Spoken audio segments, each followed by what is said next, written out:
আজ 25শে মার্চ মানব সভ্যতার ইতিহাসে কলঙ্কিত এক হত্যাযজ্ঞের দিন। 1971 সালের আজকের রাতে পাক হানাদার বাহিনী নিরস্ত্র ঘুমন্ত বাঙালির উপর নির্মমভাবে গুলি চালিয়ে হাজারো মানুষকে হত্যা করে। 25শে মার্চ থেকেই এদেশের মানুষ সশস্ত্র প্রতিবাদে জেগে উঠেছিল।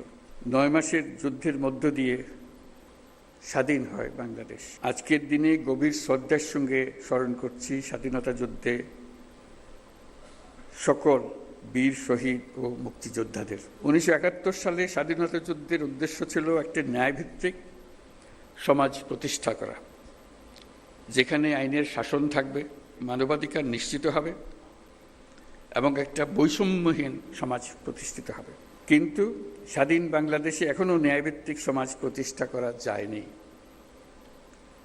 দীর্ঘদিন ধরে এই দেশের মানুষকে তাদের ভোটাধিকার থেকে বঞ্চিত করা হয়েছে।